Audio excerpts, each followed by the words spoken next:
Guys, today I brought my friend Katie Coffman on here. And over the last few weeks, I've had some really cool people show up and do this with me on Facebook Live, and try to do this every week. Last week we were at our Miami retreat for the Inner Wealth Mastermind, so we weren't able to do this. But I've had Josh Wilson, and I've had Adam McChesney, and I've had Melanie Tucci, and today I get to introduce you to my friend Katie Coffman.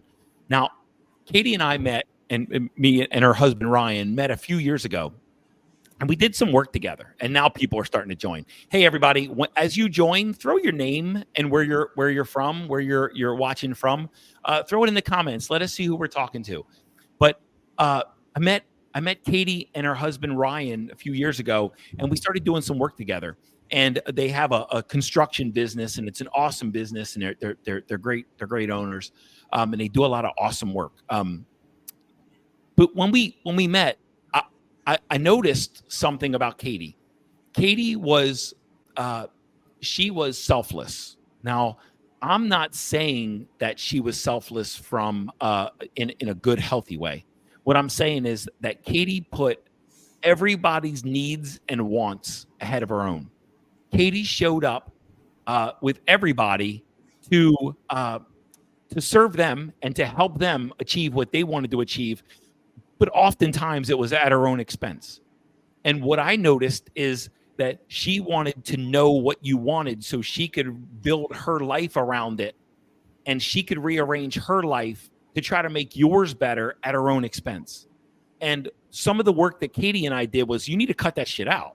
Like, you're being selfish isn't a bad thing. And I love, I guess I coined the term healthy selfishness. And what it means, it's not putting your needs above and beyond somebody else's needs and hurting them for your own benefit. It's making sure that you're operating from an overflowing cup so that you have more to give other people. What I noticed about Katie a couple years ago is that she was depleted. She was like physically and mentally like bankrupt, but she kept trying to give, and she kept trying to serve from the place of depletion. And if you notice, when you get on a plane, they tell you to put your mask on first. Well, Katie was always too busy putting everybody else's mask on. And that's why her life wasn't, the quality of life that Katie was living, that I noticed, wasn't very vibrant. It wasn't very dynamic, but she continued to pour into other people. Over the last few years, Katie's made a huge pivot, huge shift. And not only are they still running a construction company, but now she's an international best-selling author, and she's got a new upcoming book called You Selfish Bitch. And I love, love, love, love the name of that book. And when she first told me the name of the book that she was going to be putting together or producing, like, it lit me up. I'm like, okay, we got some work to do. Like, let's get after it, because like, my life changed when I started becoming a little bit selfish. And every wealthy, successful, and happy person that I've ever met in my life has acknowledged and has surrendered to the fact, and has allowed themselves to feel a little bit or a lot of it selfish. And from that place, we can be generous with our abundance, with our wealth, with our health, with our vitality, and with our energy. Guys, this gal, Katie Coffman, has started to figure some things out, and I wanted everybody to learn from her. Katie, welcome to the live. Yes, Mike, thank you so much for having me. I really appreciate the opportunity, and I'm looking forward to sharing my story, where I was, where I've come, and share a little bit about our group as well, and see what we can rock and roll with on this episode. It'll be fun. That sounds wonderful. We've got some folks watching from Georgia. Tamara is from New Orleans, is watching from New Orleans. She's part of our family. Guys, for some reason, some people I can only see Facebook user. That's your name. So tell me who you are, right? We got Chesterfield, Missouri is on the call from St. Peter. So we got a lot of local people, but we're also tapping into our New Orleans family. Katie, go back a few years ago when we connected, right? We're sitting at your table, working on your business, kind of reorganizing some things, kind of getting your mind right, getting your business plan, I don't know, doing some team building. Talk about who Katie Coffman was at that moment? So then I think I didn't have even time to answer that question, to be completely honest with you, Mike. I was always making decisions and taking action and filling my schedule to be so busy, but it was always decided by other people. I was doing this for this person.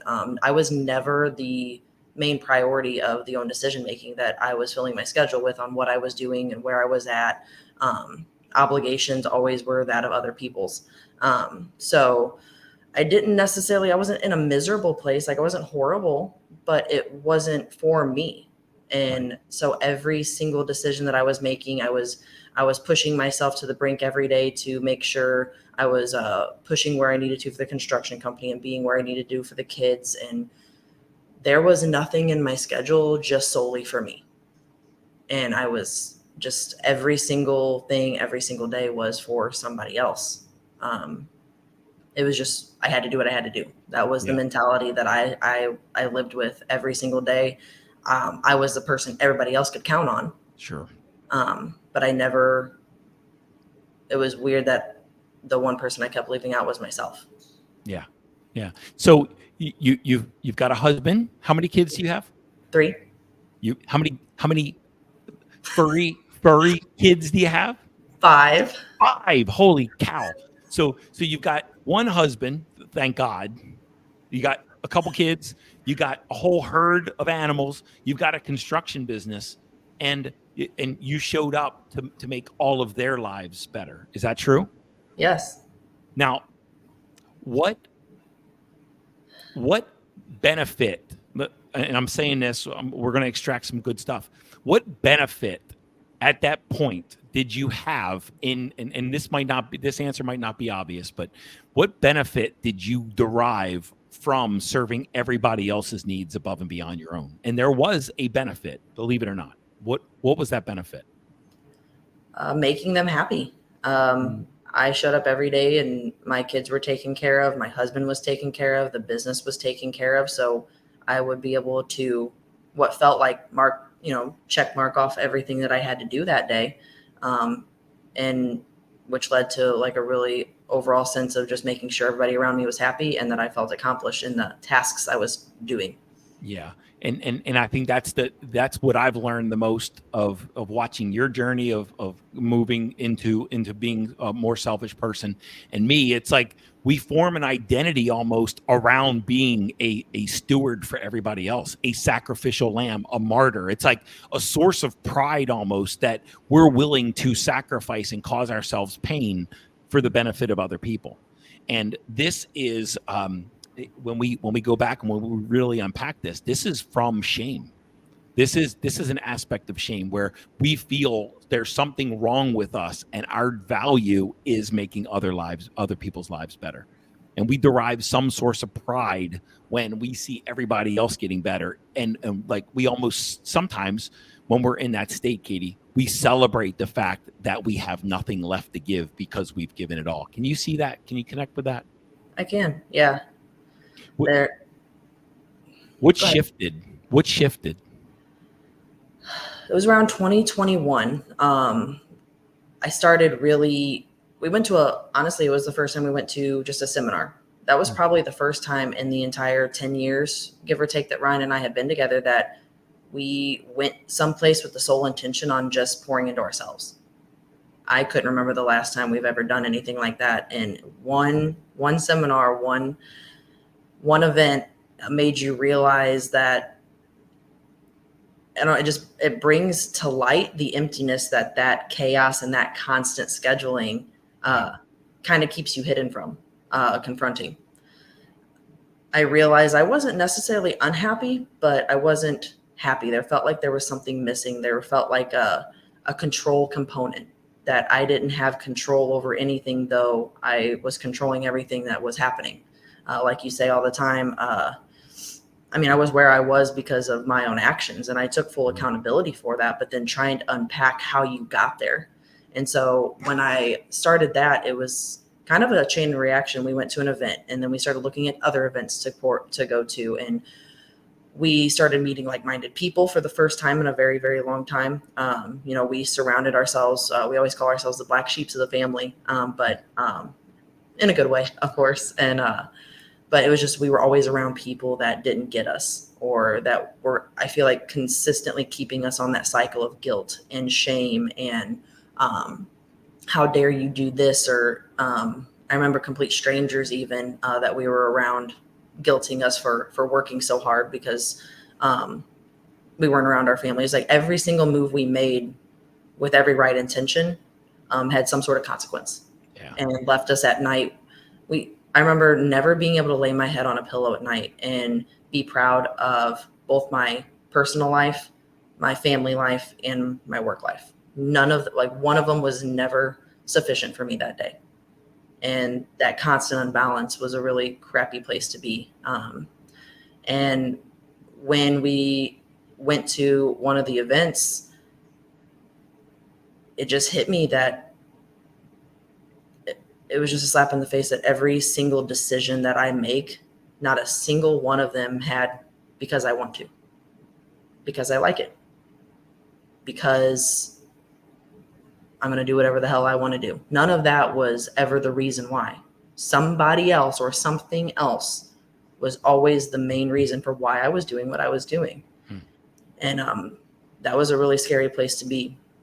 And then I started this, okay, well, why am I not doing things that I wanted to do? And I made a list. I went to go make a list. I was like, okay, what does Katie want to do? And Mike, I stared at that piece of paper for probably a good 30 minutes and I couldn't write anything down. I remember crying because I was like, how do I get to a place where I don't even know what I want to do with my own life? I had these generalizations. I had these ideas that sounded great, but I realized there was a lot in that. You can't put something down on a piece of paper because I've literally had no time to think about what that would be. And then the things that would come to light, I thought about writing down, but then I didn't even believe in myself that I could actually attain that. So why would I put it on a piece of paper? So then you had to unpack the belief in yourself that you can and have the capability of going out and doing whatever it is that you want to do. And that was a really low point where, again, I wasn't in an unhappy place, but it's just like, whoa. How long have I been living a life that is consistently serving everybody in my life except for me? Yeah. I mean, a couple things popped up is, are you happier now? Absolutely. So happiness is relative, right? So you said you weren't unhappy, but you weren't this happy. So in some sense, you were less happy, right? So there's like levels of happiness and now you're allowing yourself to experience more happiness and more joy. And that comes with becoming a selfish bitch. But at first we got to break the chokehold that, the world tells you that being selfish is bad. And the world tells you that wanting more for yourself in some cases is selfish. And, putting yourself first is selfish. And it sounded like all of those stories and all those beliefs had you in a little bit of a headlock or in a chokehold at some point, right? You started breaking through those, and that's what allowed you to get to this level, to another level of happiness and joy.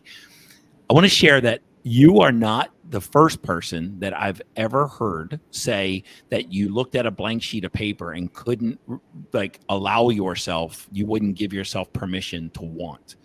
I think there are people that I've worked with all along the last few years that they're trying so hard not to feel selfish, they won't allow themselves to want. They've turned off that want valve. And in a lot of cases, and I know I worked with one guy, it was probably over a year, where I couldn't get him to want anything because he was too busy trying to get things for other people in his life. And when we finally started cracking the code on what he wanted, he was trying to make sure what he wanted fit in with what everybody around him wanted for himself. And this is some of the dilemma and the mental anguish that we put ourselves into when we turn that want valve off, or when something's beaten into us at a young age that we're not allowed to want, or we want too much, or that we're selfish if we want. when did you start to allow yourself to want, Katie? I started allowing myself to want at a women's retreat that I went to. Honestly, it was the first time that I got away. I was able to be by myself, no obligations at home, I think was the main concern, because you don't get to make decisions like that when you keep continuing your cycle and you don't break it. And that was kind of a break for me at that time. And I was sitting there, and when I made a list of things that I finally was like, just wing it, Katie, write down on this list. I was in the beautiful mountains in North Carolina. It was so peaceful and amazing. And one of the first things I wrote was, I was like, okay, I went back to like my childhood dreams. What did you want to do as a kid that you've just never done? And one of the things was write a book. And when I wrote that down, instantly I'm like, well, I don't have the time. There's no way. Nobody's going to read it. I remember specifically making the comment to myself that I don't have a story that anybody would be willing to listen to. Wow. And when I was there, I was like, you know what? No. Well, and that was right around the time, that was another event that I had looked into and I had went to, because I was really getting addicted in the right way to these events and pouring into myself for the first time in a long time. It's like, I was like, that attention was way overdue for myself. And I was just completely on that train. And when I went there and when I had been at those events, I remember making the connection on how I would love to do that, Mike. I would love to be on stage, and I would love to, everybody loves an underdog story, right? You know, and the people that were like here and they go from here to there. I'm a total sucker for those. I had started reading every day for the first time, probably in 10 years.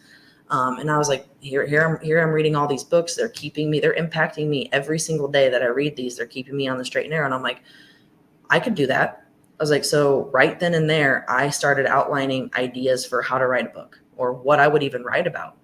And I remember, I'm like, you know what? Like, I was like, this is a process. Like, this is a journey that I could potentially write about to other people, because you don't pop up one day out of bed saying, you know what, I'm going to be a selfish bitch today. That's just not how it works. Right. And when I realized that that's who I wanted to be, I remember picturing Katie Coffman, the selfish bitch, and who what person would have to be.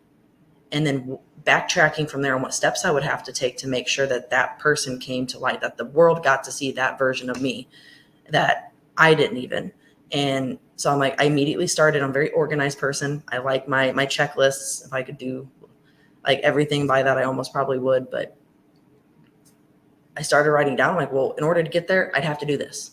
Simple things like stopping the excuses, believing in myself, figuring out what my priorities should be, because they were clearly out of whack. That's why my schedule was out of whack.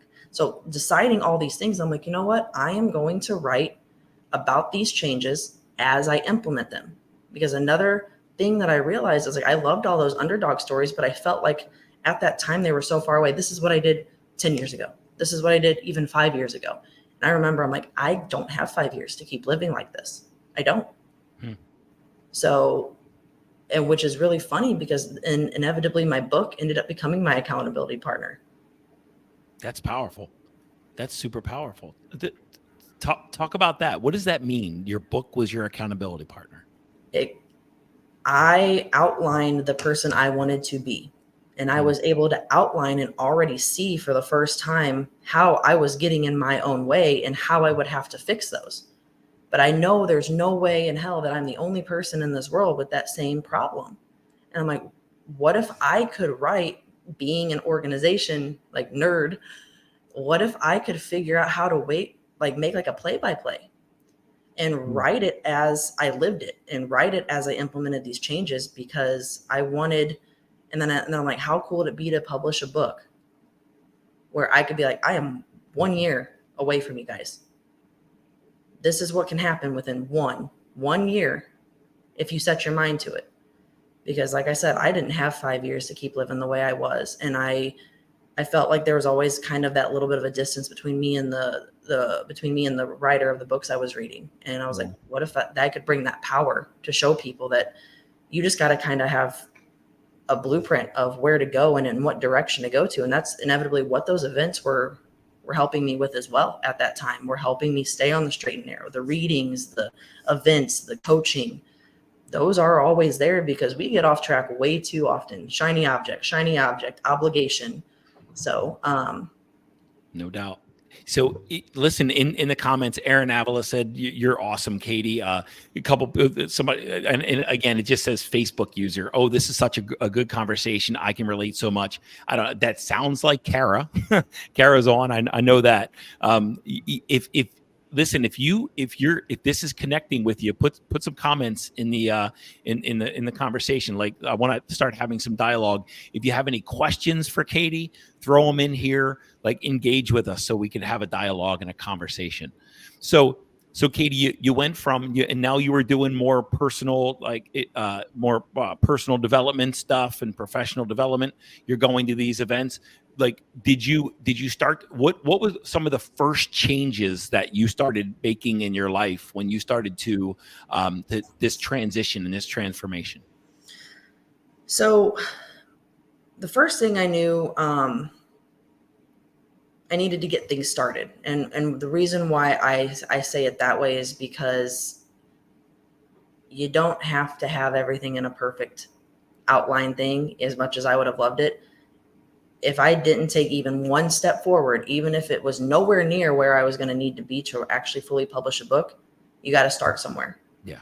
And so, and when I realized that in order to get started, there was like, that's when those layers started peeling back of like how much you have to peel back of what you've been conditioned and what society has placed on you and what your core beliefs have become, and peeling back that onion on what you want and everything. So I knew the very first thing is I was like, I just have to get started. And so when I realized that at that retreat, I started writing my first chapter at that retreat. Wonderful. That's wonderful. I knew if I left that retreat without starting something, it was going to get put on the back burner like everything else does. And that turned into, well, I don't want that to go to waste. And it almost sparked an excitement, Mike. Like, I was so excited to have started something. I'm like, okay, well, let's keep going. And then so it allowed me to start continuing. Okay, well, what's the next step? And, you know, I knew I had to make decisions too. Like, that was the next step for me was, okay, I started it. So now I have to decide to keep it going. Now it's up to me, and it's my decisions that are going to keep it either going and moving forward, or it's going to drop off and I'm going to go exactly back to where I was. And I believe the decision of like knowing that wasn't an option. It couldn't be an option. So those were the first things, was just honestly getting started so it didn't get put on the back burner, and making the decision to stick with it. So let's talk about family. Like, when you started not just writing your book, but when you started the process of becoming a selfish bitch, right? And I love that you said Katie Coffman. You know, it's like somebody's referring to you as Katie Coffman. You know, that selfish bitch. Yeah, I love that. Right? Become known for something, and it's fun. It's fun to be known as. When you started the process of becoming the selfish bitch, Katie, talk about family. What were some of the family? Because I think for me, that was the scariest part of this whole thing. Is like, what's going to happen to my family if I start putting myself first? If I stop showing up like a martyr, if I stop showing up like a sacrificial lamb, what is my family going to think of me? Like, talk about that dynamic and how that evolved for you. So that fear was very, very real for me. I was like, man, I have wrapped so much in everything that I do around them and serving them. I was like, I don't even know how to ask them or let them know. I have to say that Ryan has been absolutely supportive. You know, to be completely honest, I am very grateful for that. I didn't get any pushback. I didn't get any hostility, no anger. Mm-hmm. He and I have worked the past, 2 years on really being big on open communication. I mean, we live together and we work together. It takes some special people to be able to do that, right. We're a little deranged. Right. And, but he could see that that's what I wanted to do. And he was fully supportive. Now there had to be a little bit of like a process to that. You couldn't just be like, all right, I'm done with this today. You've relied on me this one. So it was like trickling in little by little. And I think keeping an open line of communication with him and my wants and desires and what I was really feeling, and then being fair to the situation that like me wanting to change and start implementing other things wasn't at any fault to him. Sure. And so making sure that we trickled it in where it didn't completely stress him out, but still allowed me to live out my dream. And what's amazing about him too is like he he always says that he is so thankful that I get to do the opportunities, or he gets to be a part of giving me and making my dreams a reality at this point. So he's been super supportive. And then my kids, I mean, not really much has changed, honestly, on that. Like, I'm still there for them. They have a lot of activities, they have a lot of things, but that initial fear was really big. But I had a simple conversation, and I still to this day look back and I'm like, I was so scared to just make that known and to set those boundaries and to make it very clear that my wants and needs were just as important as everybody else's. And I'm sure it's not as easily received by every single person who will go through this or has gone through this, but I was very fortunate to have it received very well. Everybody in my family, very close-knit family, was very supportive. Now, I will say, part of my book, and probably one of the biggest chapters in my book, was the people who had to be let go. That was a whole nother factor. So my immediate family, my husband and my kids, my grandma, she's very close with me. They were all on board. But anybody who was a hindrance to that, were a roadblock, didn't get it, attempted to guilt and shame me for it, or were just not meant to go where I was going, they had to go. It was that black and white. You're here or you're in. Ryan always says it's not a revolving door, or it's not a 1 foot in, 1 foot out situation. You're either 100% with me or you're 100% not. And that's the way I had to look at it. And that process of pruning people out of your life was probably the most difficult yet most impactful for me. A lot of close people, family included, are no longer around. And not necessarily because they were bad people, but they didn't align with that selfish bitch that I was becoming. Yeah. So I want to unpack this a little bit. I want to explain what Katie's talking about. And I've lost a lot of people in my life too, right? So, but I mean, I'm air quoting, I lost. I really didn't lose them. I actually gained other people. So the point is, when we show up, whatever we believe is true becomes true for us. And life puts things in your life to reinforce what you believe is true and what's possible or impossible. When we show up as martyrs and we sacrifice ourselves and we don't have boundaries and we feel selfish by asking for anything, life, God, universe, whatever you want to call it, puts things in our life to reinforce those things, those beliefs. And when you make a value shift, when you make a belief shift, those new boundaries, those new beliefs, those new values, oftentimes they're in conflict with what you've already attracted into your life. So that's why you're going to get some external resistance. Now, when you make that value shift and you allow yourself to lose everything that aligned with that old version of yourself, new things that align with the new beliefs, the new concepts, the new boundaries, they show up in your life as well, and they reinforce the fact that this new belief, this new concept, this new reality, these new boundaries that you're living at, that they're okay. And then and this is the process of evolution and growth.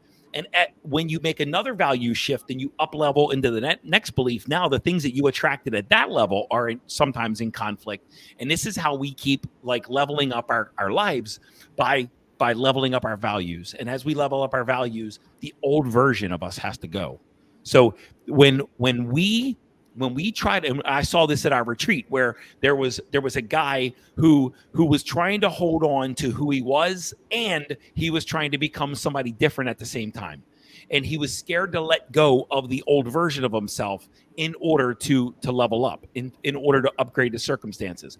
And literally in our little retreat circle, we just, in a small breakout group, we said, pick one: old self, new self. Which one do you want? And the group was relentless. Pick one. You're being non-committal. You're trying to hold on to the old you and become the new you. This is the same thing oftentimes with the people that are in our life.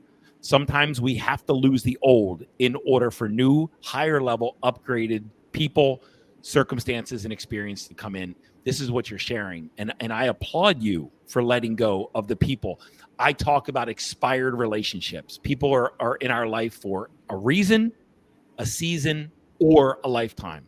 And not everyone's in our life for a lifetime. And I applaud you for really leaning into that, Katie. Thank you. It was tough. It was very tough. And in that chapter in my book, I know I set that up. I was like, I don't even know where to start. I was like, so I'm going to have to come up with a process or a way of handling each layer, because like you said, you have some people, especially when you come from a place with no boundaries, because every piece of me was available to anyone at any time, for whatever reason. And when I had to do that, I was like, there were people that were within my innermost boundary that should have never even come across my outermost boundary. Wow. And that was crazy to me. And the types of different, because every single conversation was different. There were some people that could stay in my life, but they were going to play a different role, and they were going to need to insert themselves into a little bit different I called them circles, is what I did in my book. And they were going to have to be in my outer circle when they were really close. So it's like, hey, I value you, but I've unfortunately let you come too close. And with where I'm going at, just know that I still care for you, but this is where I'm at. There are some people that didn't get a single conversation. Now, you'll find out very, very close how many one-sided relationships there are in your life when you just don't even reach out to somebody and you never hear from them again. Yeah. That happened quite a bit as well. And then there were instances where you had to have a conversation because you were still respected them. Those were probably the most difficult for me, Mike, was when I had somebody who was either a family member or who I respected and would try to make them understand that, hey, like, this is where I'm going. You either did or did not do anything of fault, but I'm going to have to set these new boundaries, because then that was 100% reaction based. And I had some people who reacted well, some people who completely flew off the wall, and some people who completely shut me out. And that sucks, especially for the people you put a lot of time, energy, and effort into, because I played with that. Like, well, I did this for them and I spent a lot of time, energy, and effort. And you wanted it to be worth it. But again, that goes back to the hanging on to the old and knowing that new was better. And I had to let that go. But that was a big process for me. And every single person was handled with a different level of care, and every single person and outcome was different.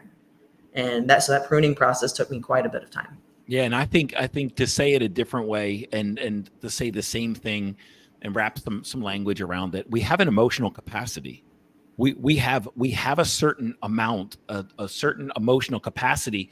And if we let everybody in at the deepest level, then we're going to be depleted, right? I mean, that's when life gets really, really heavy. And I'm not saying don't connect with people. I'm not saying don't love people, but we can't be emotionally entangled with everybody in our life and still live a high quality life.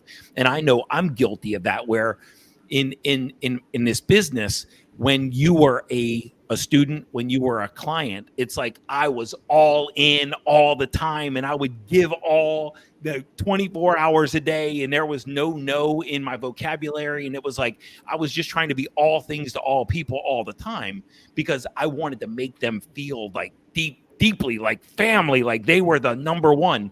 And you do that with everybody, and your life's going to get really, really heavy. And respectfully, what you said is there are circles, and you allow them into a certain circle, and you treat them and you interact with them at that level. So I don't have to be deeply relationally committed to every single person in my business, because all that does is lead to me having no life whatsoever of my own. So forming those boundaries. We get to do this with family as well. Like Aunt Jean might not get the same emotional connection with me as Angie, right? No, I don't have an Aunt Jean. I just made that shit up. But the point is, we get to decide, and it's not selfish to choose to play at a more shallow level with somebody than other people in our lives. It's not selfish. And it's never selfish to let people that have expired and serve. This sounds awful, but if someone no longer serves a useful purpose in your life, it is okay to let them go. Okay. So guys, this is some of the stuff that might not sound loving, but it is intensely loving to yourself, to realize that the relationships worth holding on to is when they serve mutual usefulness. And if usefulness in a relationship expires on one side or the other, it's expired. It's time to let it go. Now, the person on the other side of that relationship might not agree, but that doesn't mean that you have to relent and you have to do something different if the usefulness of that relationship has expired on your end. You can tap out from a place of love without tearing them down, without making them wrong, and just like letting them go and live the next phase of their life. Katie, that was the most you said that was the largest chapter and the most powerful chapter in your book. Tell us about another lesson that you learned. Honestly, what's another valuable teachable aspect of your journey that you learned along the way? Another lesson, like pruning people from your life. What's another one that really accelerated your quality of life? I jumped on affirmation statements. I still say them daily. Affirmation statements are my statements that I can say multiple times a day. Any situation that I call it my Zen zone. Anytime that I have something pulling me out of my center and where I am just calm and in my place that I need to be, I have my affirmation statements that I shared throughout the book, and anywhere I've been able to use them. I usually say them when I wake up in the morning and before I go to bed at night, but then I found myself stating them in my head when I'm just in a stressful situation or something comes up. And it's been really cool to see the transformation of those affirmation statements because they change over time. And you can always tell what's really weighing on me at that time, depending on which one calms me down the most. And yeah, those affirmation statements. I don't know if you want me to share them or you want me to let people. Sure. What I'm connecting with is you started changing the conversation that you were having in your head. You started changing the tone of what you would speak into yourself and speak about yourself. Yeah. Go ahead and share a couple of those affirmations that have made the biggest difference. Yeah. I mean, they allowed me to be proactive instead of reactive to everything that was going on around me. And my first affirmation statement is that I am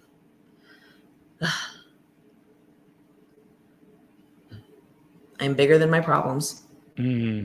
Oh, that one feels good. I have an abundant and positive mindset. Love it. I am grateful things are not worse. Wow. And I am open to life's future opportunities. I love it. Those all sound wonderful. So those bring me back. I love them.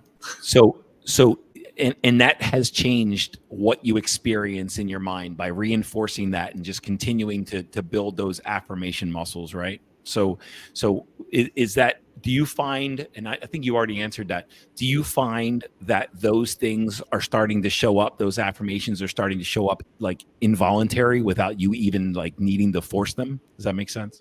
Oh, yes, absolutely. Because then you start shifting, like you said, your mindset to look at I would react to every single problem. Now I don't have problems. Problems don't exist. There's a reason for the way things happen, and it's a completely based on your perspective. And so if something goes wrong, okay, what opportunity is this? Yeah. I have a problem. Well, I'm bigger than that problem. I'll figure it out. This is a bad situation. I've gotten myself out of worse. So every little thing or all those affirmation statements can help me, and you create your own with a lot of things that you're battling. But every single time I could come up with any problem, one of my affirmation statements were going to bring me back to a good mindset about it. And how you react to anything that happens to you is everything. And so you start getting into things and understanding that things are happening for you, not to you. This whole life, this whole life game is all mindset. It's all what's happening up here and the conversation that you're having with yourself and what you just said. I love what you just said, because this morning on our mastermind call, I said, the only problem that you've ever had is that you think you have a problem. Like, you don't have a problem, you have an opportunity, and you have something, a challenge, maybe a challenge or obstacle that's shown up to level you up. And when you solve that challenge, that obstacle, then you grow. And as you grow, your problems get bigger too, but that's because you're capable of solving bigger problems, right? But the only problem you ever had in your life is you think you had a problem. You didn't. You had opportunities to grow. And I love that perspective. I think sometimes people confuse challenges with crises. So where everything's a problem because they make every challenge a crisis. So now they've got a problem in their life. And what a problem means when somebody says they have a problem is that they think that shouldn't exist. That challenge, their life should be challenge free and obstacle free. And when a challenge shows up, now suddenly they have a problem because it shouldn't be there. Yes, it should, because it's an opportunity for you to grow. And that's why we're here. We're here to grow and evolve. Katie, tell us it's been a 3-year journey for you. Yes. What are you working on right now? What's the thing, the problem? What is the selfish themed challenge that you're working through right now? Because this work never ends, right? We're always in the process of leveling up, and it's really easy for people to think just because we're here on a Facebook Live, or just because we're on YouTube, or just because we're influencers, or just because we're authors or podcasters, that we live a challenge and obstacle free life. But we're always working on something. There's always something else that's trying to level us up. What are you working on right now? Right now, I'm working on building up the next level of confidence that I need to keep pushing my message out, to truly believe that it's more than just a book now. Initially, I started out, when I first started writing that chapter, I didn't even know publishing a book was going to be a possibility for me. I just kept with it. And now that my book is publishing, I'm like, I have a message, and I can be confident that I want to get on stages. I want to empower other, specifically women, but people in general, that we need to get out of our own damn way. Oh yeah. Like that's just what it is. Unfortunately, more specific to anybody gender neutral, who's a caretaker, who is always put other people before themselves. Because honestly, I lived how much of my life without even realizing I was doing it. And so bringing that to the forefront is a big slap in the face, but then also having an actual program or somebody to help you follow an agenda to help you get there. Because again, we all need accountability partners, whether it be a book, whether it be another person. And I came from a place where I didn't have a single person who was going to be an accountability partner outside of my husband. Yeah. But we always say it's us against the world. And so, and we truly felt that until we started finding groups such as Inner Wealth. Like, it doesn't have to be you against the world, but there's a lot of people who are in this world that truly believe that. So I'm working on a podcast titled You Selfish Bitch that would be specifically geared towards women, getting them out of their own way and filling their schedule with mostly them. That's how it should be. That's what I'm talking about. And then I want to get on stages. I want to look into expanding my horizon on specific topics on how to organize that. And then long-term is really organizing the whole book into a program that I can start helping coach people through.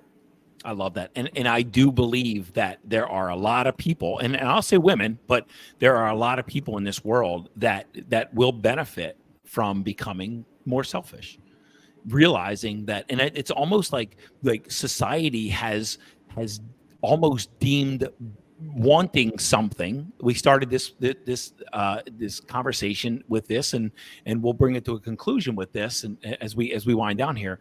But it's almost like society has demonized and vilified wanting or having a lot of anything. And typically, if you look at it, poor people look at rich people as greedy, and the rich people that I know want all the poor people to be rich. But the rich people aren't looking down on the poor, but the poor are looking down on the rich for having a lot of stuff. And there's some jealousy and some, against being greedy. Meanwhile, the wealthy and successful and happy people I know do everything they can to lift other people up. And they want everybody to have as much as they do. But it takes a little bit of selfishness to get there. And in a lot of cases, people that struggle financially are so hell-bent on not feeling selfish that they don't allow themselves to have an abundance of anything. And what I've experienced with you, Katie, is when you made that shift, now abundance is starting to come in, but it starts with abundance of self-love and self-appreciation and self-respect and self-worth. And that's where those affirmations came from. And you started to value yourself so much that you allowed yourself You allowed yourself to disallow people that wanted you to harm yourself for their benefit. You disallowed them into your life. And that's another level of selfish, but it's not selfish. It's a boundary, and it's healthy. It's selfish in a healthy way. So I've seen a tremendous shift in you. I remember during one of our one-on-one calls when I said, Katie, I see this as a podcast. I see this as a program. I see you on stages. I see, and you like lit up, and your face, and there's that smile, right? You lit up because you can see that's where your true like impact is going to be in this world, is speaking to people, helping them to make the same shift and make that same pivot that you did. Katie, talk about your book. When's it come out? And where can people access it? So it comes out on May 8th. Amazon is going to be coming out at a discounted rate on May 8th. So if you guys are able to, it's all over my social medias. That's where we're going to start there. And then once that launches on May 8th, we'll be releasing when and where to get it for if you're more of a physical copy person. I am personally. I like to have the book in my hand, but on what other options, and then looking to do something local if you're in the St. Louis area as far as a book launch and a book signing. But that's all to be determined after the May 8th. That's fantastic. So May 8th, your book launches. And what I'm going to do is I'm going to make this into a video on my YouTube channel. I'm going to make it into an audio podcast episode, and the links for the book will be in both of those platforms. So we'll put, do you have we'll get this thing. We'll get it on launch day. We'll on my YouTube or my Facebook page. We'll announce it as well because we want to bring as many people into your world as possible, because this is a message. Your story is a powerful story, and there's a lot of people out there that are living really depleted lives because they're trying not to appear or be or feel selfish.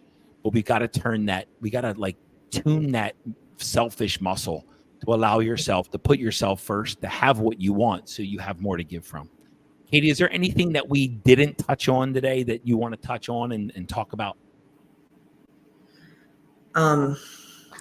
Not particularly. I think we hit everything. I'm pretty excited, and I did appreciate the opportunity here. Inner Wealth has been a big push. It's been very ironic. And it's really cool how things come full circle, how we were where we were, and you've been able to see us kind of come back full circle and meet at one of your events. And neither one of us were the same person when I walked in that room, to see what you've created and the culture that you've created with Inner Wealth. And for anybody listening and able to check out Mike Kicko, he's truly built an entire program that the number one word that comes to mind for me is value. And the reason why I say value doesn't sound like that, but I'm talking multi-level value. I've been a part of coaching groups, and I've been a part of going to events, and I've been a part of meeting people that are there for a little bit, but this group has a culture that is untouched. The value that it brings with the numerous calls every single week. I've been a part of programs where I was lucky to get a conversation with a coach every other week, or maybe monthly, or they would hold quarterly events. You have the opportunity to touch you have 4 or 5 calls every single week. We have 5 different calls, 3 of them weekly, and 2 others that are every other week. So that is tremendous value. Then the value you have the value of volume there. You have the safe space that you've created. I've never walked into a group and felt immediately open. And you talk about wanting it to feel like a family environment, and that's exactly what you've created. And then I never feel any guilt or shame or no competition in this group. It's all truly about people raising other people up, and that's so attractive and so calming. And then the last thing for me was just understanding that life happens. I've been a part of groups that were very strict. You don't show up, you're out. They act like you have no other obligation in your life other than to be in that group. But what's really cool about Inner Wealth is I remember every time I miss a call, I beat myself up a little bit. Um, and it's because not because you guys have done that to me. It's because I do it to myself because I want to be there. Yeah. And you can tell that every single person wants to be there. And and maybe saying beat myself up was a bad way, but like you regret it is what I'm saying, is because you want to be there so bad and you know what value you would have gotten out of it had you have been there. Yeah. And I've never had that in any group that I've been in until now. Well, thank you, Katie. I appreciate that. And we're just trying to level up so we can create more impact in the world. But that brings back, we're trying to create more impact because there's people like you that are also looking to impact. And as we level up, so do you. And as you level up, so do we. And that's how we continue to grow. So guys, listen, go follow Katie Coffman across your socials. Their construction company is Top Dog Construction. So where she's the president, CEO, COO, CFO, all of it. And she's the number one dog. Her husband does some stuff in the business too, but and he's Brian Coffman. I'll tell you what. Here's my experience of Ryan. Ryan looks really, really tough on the outside, but that dude has a heart of absolute gold, and he doesn't let it show a lot. But I know who that guy is, and he's a big ass heart, and that's why he's so kind and loving to you, and that's why he was so accepting. But guys, listen, go follow the Coffmans, go connect with them. May 8th, the book pops out. You Selfish Bitch. Go get a copy. Help drive sales of that book, and I know you're going to be a bestseller for the second time. Guys, go connect with them. Your life will be better. And Katie, if there's anything we can do in the meantime to help, please let us know. All right, it's been fun having you here.